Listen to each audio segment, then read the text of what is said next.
We're getting ready.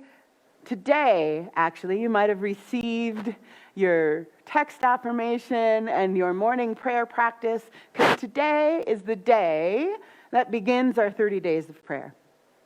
And in these 30 days, it is our great pleasure to invite you into daily practice.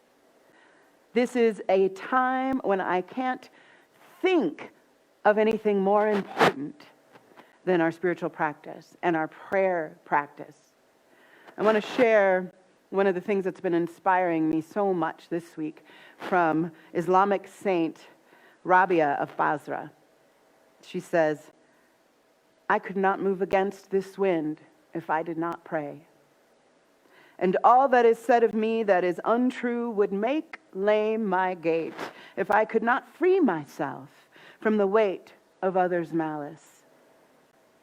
I could not move against all of Spirit's light if I did not pray." See how things become? What a change can happen when we find a way to keep Spirit close. That is what prayer is about.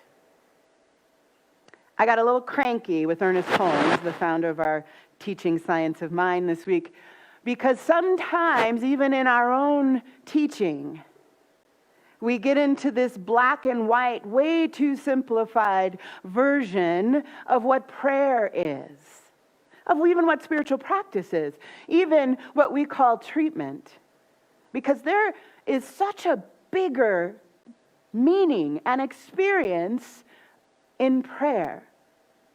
It is not just beseeching, begging, pleading, or treatment, where we are bringing into the manifest reality what it is we want to experience.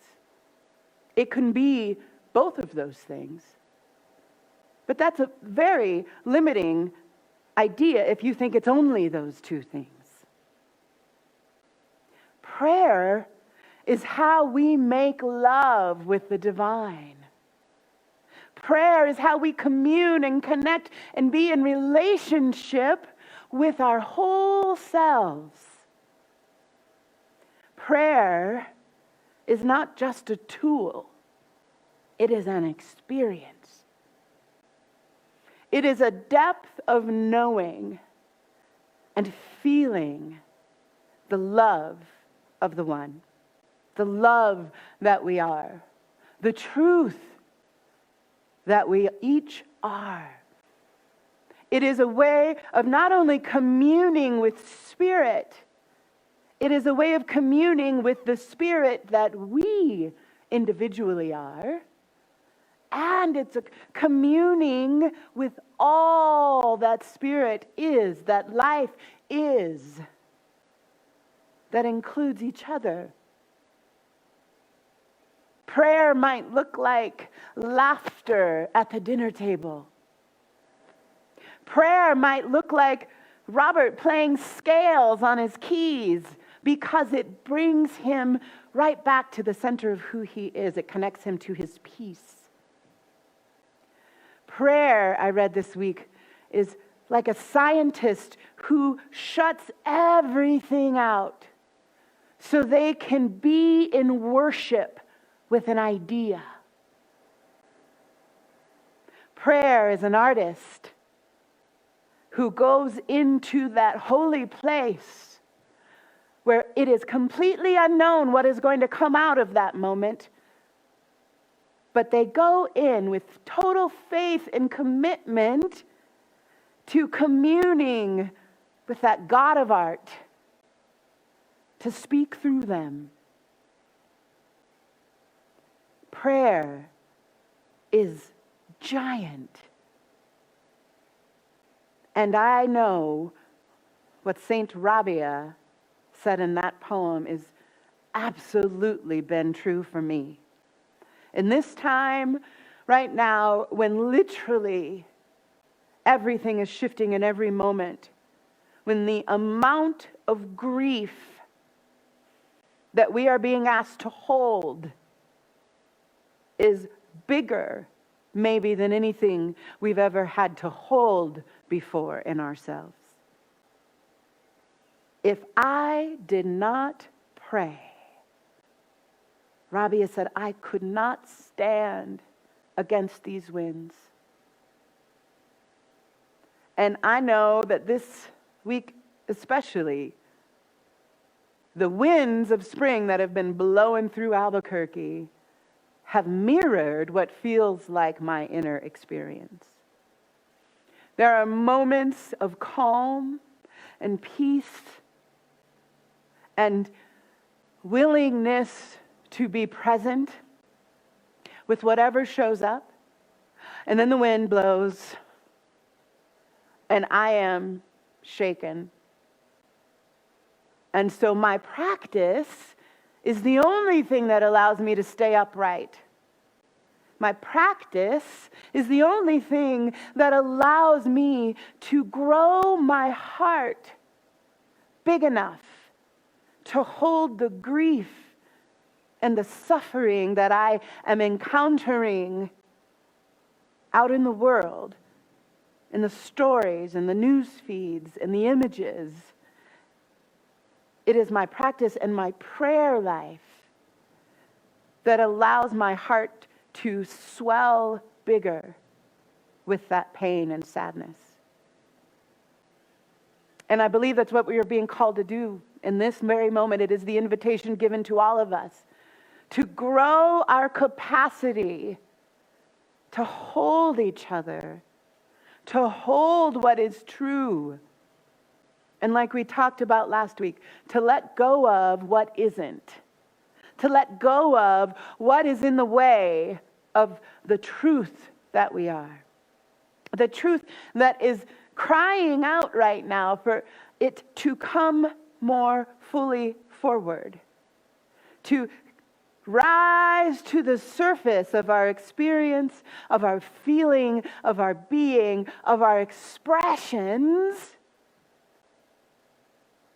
Right now, my loves, is the time. And so I think it is perfect that we had already scheduled these 30 days of prayer, because a daily practice feels critical right now. I know that it is for me, and I believe it is for all of us.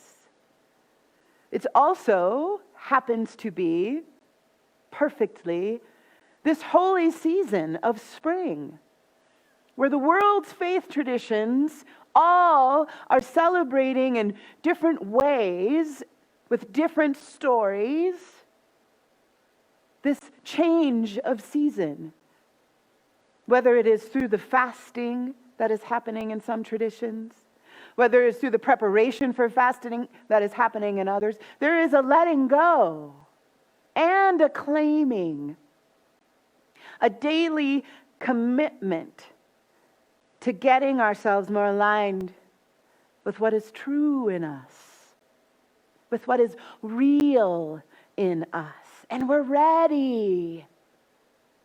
I got a chance to talk with Khalil Ekulona on his podcast, Your New Mexico Government, about change and how we're handling it. And one of the things that I got to talk to him about was, I trust us. I trust us. I trust you to reach into those toolboxes, to say yes to this invitation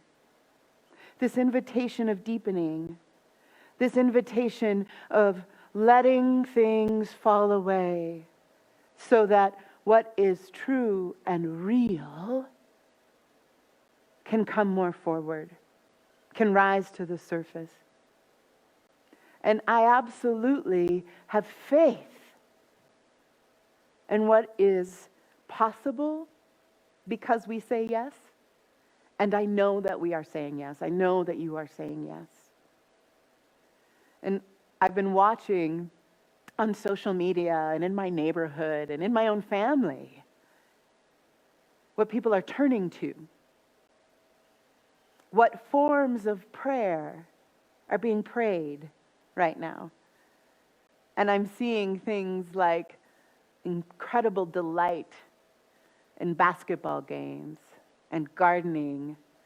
I'm hearing people and seeing people share how blessed they feel to have time with their families. I know I feel that way.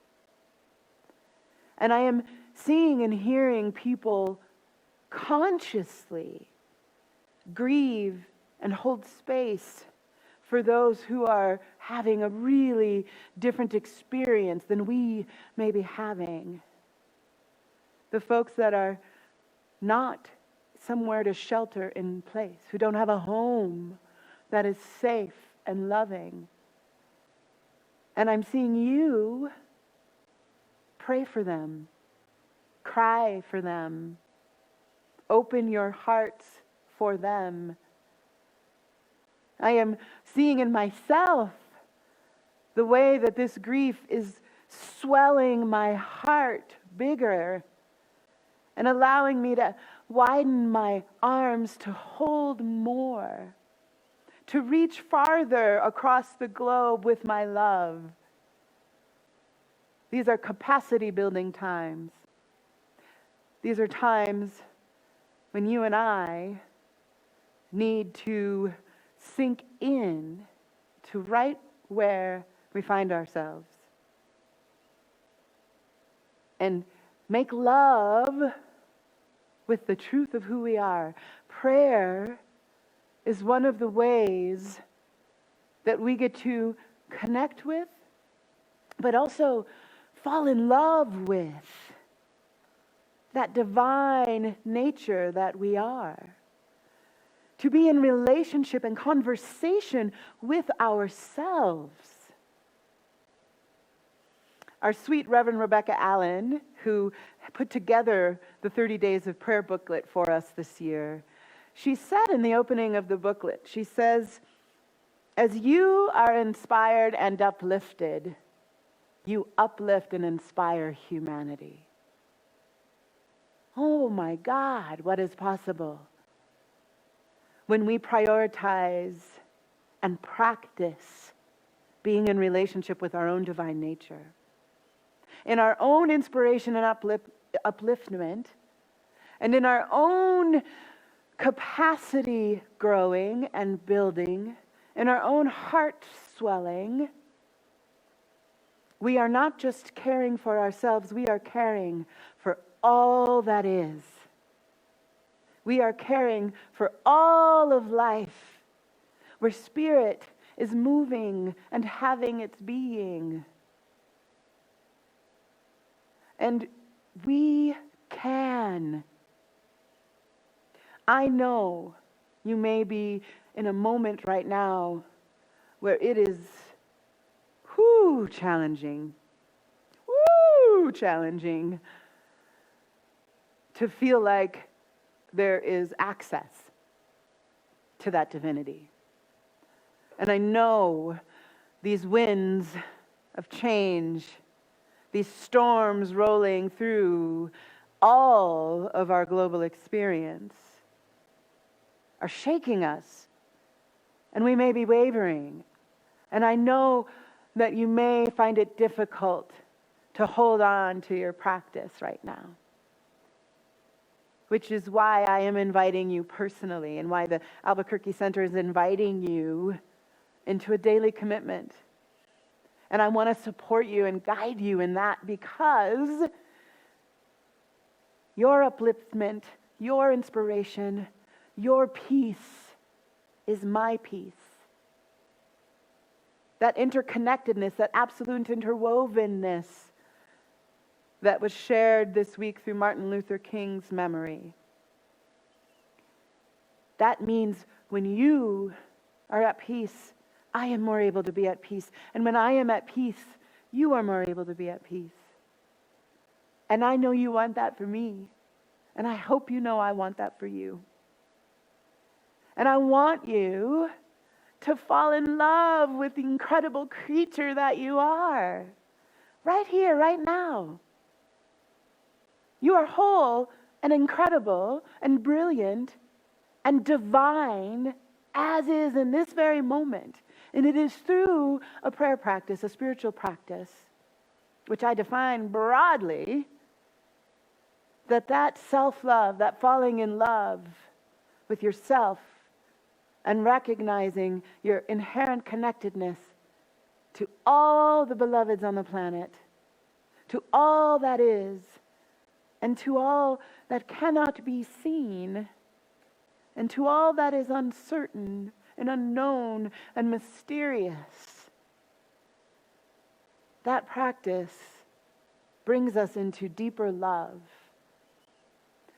And those words from Bob Dylan, and make you feel my love. Spirit is ever after us feeling this love.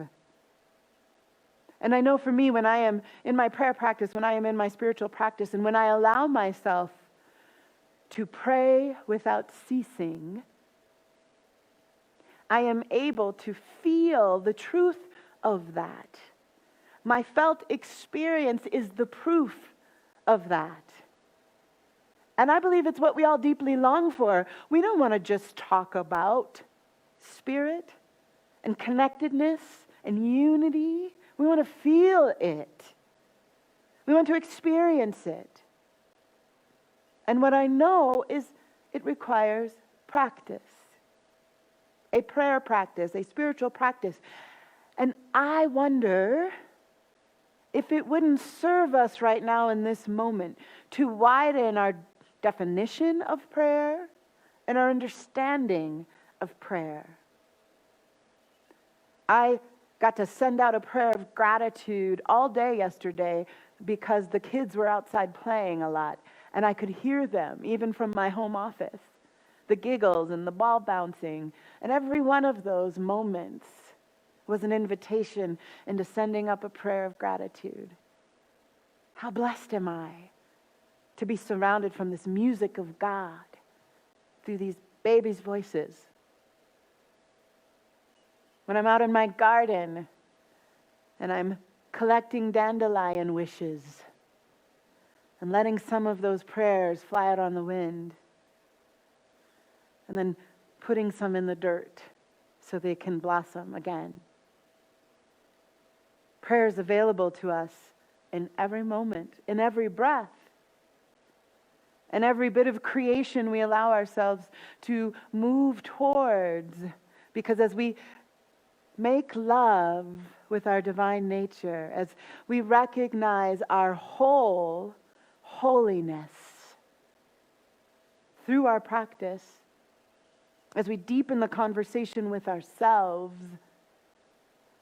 we are moved into these glorious expressions that just naturally come out of us.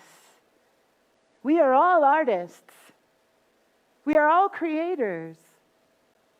And when we sink into the worship of our own divine being, of our own divine nature, oh my God, what begins to rise to the surface? What begins to come out of us, out into the world? What we become capable of holding. Some of those prayers are tears.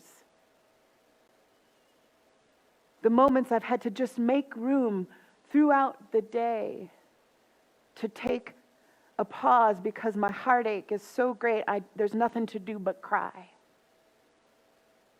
That's a prayer. It's a prayer of compassion. It's a prayer of belonging. It's a prayer of my inherent oneness with all that is, and I don't get to pick and choose the totality of what is. The incredibly different experiences some of you, my beloveds, are having. And I get to pray through my tears and my compassion and my love for you. And I get to open my arms wider, even when it's painful. I get to let that grow my heart, even when it hurts. And I commit myself to daily practice, to all day practice, so that I can, for me and for you, so that I can be the presence and the power that Spirit honors me with for you and for my beloveds, which you are. So my commitment to my own practice isn't just about my felt experience. It's also about my ability to feel you and your ability to feel for me. They are not separate things. Prayer is my way, and I invite it to be your way. To be more love, be more connected and grounded in what is true, so that together we can hone in on what is ours to do and what is ours not to do. We can hone in on what needs to fall away in this moment, and not just in our own thoughts and our own lives, but institutionally, globally.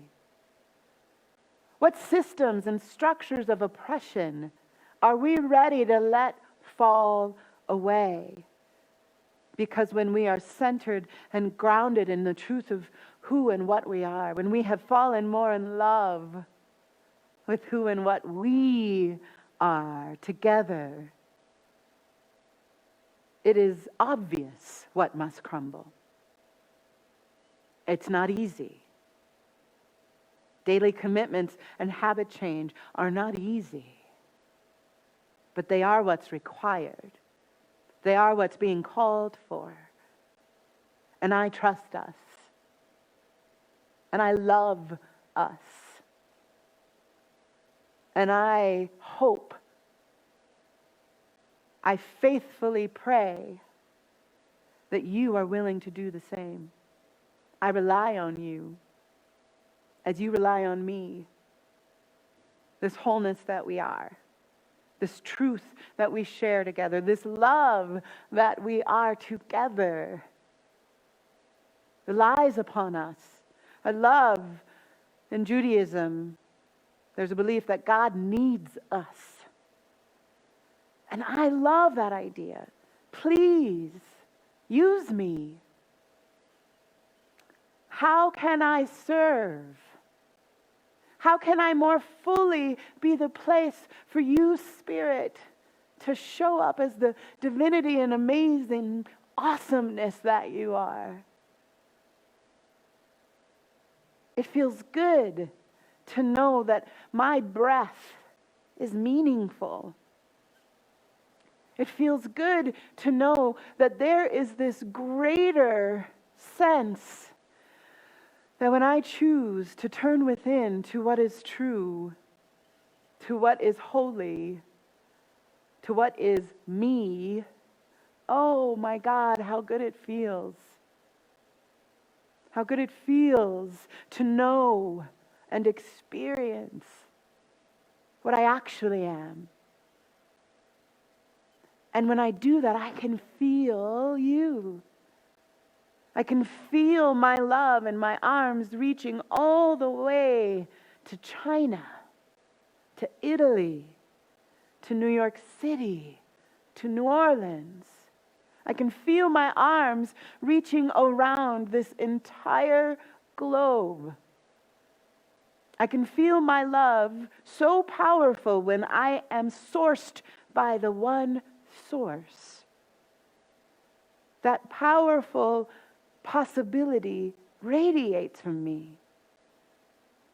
The grief that I am able to hold, the listening that I can do for my loved ones, for my beloveds, for anyone who comes into contact with me, grows. And it's because I pray. It's because I consciously choose to connect myself with all that is true. I consciously choose to make myself available to those who are suffering. I consciously choose to allow myself to see all that is. I allow those winds to blow through me, trusting that I may not be able to stay on my feet all the time, but I know Spirit's got me and is growing me in capacity so that I can, no matter how big the storm rages. And you know, the other thing that I know is true about a prayer practice is that it gets to be as diverse and varied and creative as life itself. It's not just affirmative prayer. It's not just beseeching prayer. It's not just the steps of treatment. It is anything we do that deepens our conversation with ourselves. And I'm wondering if right now, those of you with us on Facebook, I'm so glad to be with you, share a word or a sentence or two about ways you deepen in conversation with yourself. I'm a little bit telling Robert's story for him right now, but Robert said to me last week actually I think you said it to Paul, that Robert likes to play scales, you know, and this guy can play his butt off. But he likes to sit down and just simply play the scales on the piano. And my guess is it because it grounds you somehow. It centers you, yeah? Very meditational. It's meditation, Robert says. What are the ways, and please share them right now in our Facebook feed, that you get into conversation or meditation or connectedness with yourself? Because each one of those ways is a form of prayer. Each one of those invitations into deeper conversation and connection with our own being is a form of prayer. It could be dance, could be scales on the piano, collecting dandelions in your yard, delighting in the sound of children's voices playing games. It could be the heartache of what is happening right now to our fellow beloveds. Could be sometimes what needs to happen when we are afraid and need to hold ourselves through it and comfort the fear that is in us. All of that is a practice of communion with ourselves. And we, my loves, are sacred, holy creatures. And we can do this. We can be the change we want to see. And the truth is, from my location in all of this, is I don't believe we have a choice. I want to share with you something I came across that the sweet Jenny Stevens, who now lives in Seattle but is with us on Facebook, she shared from White Eagle, a Hopi leader. He says, this moment humanity is going through can now be seen as a portal and as a hole. The decision to fall into the hole or go through the portal is up to you. You were prepared to go through this crisis. Take your toolbox and use all the tools available to you. Learn about resistance of the indigenous and African peoples. We have always been and continue to be exterminated. But we will still engage in singing and dancing and lighting a fire and having fun. For now, this is what you can do. Serenity in the storm. Calm down. Pray every day. Establish a routine to meet the sacred every day. Good things emanate. What you emanate now is the most important thing. And sing, dance, resist through art, joy, faith, and love. That is my prayer for us. That is my prayer for you. That is my prayer for me. May we emanate good. I love you so much. Blessings.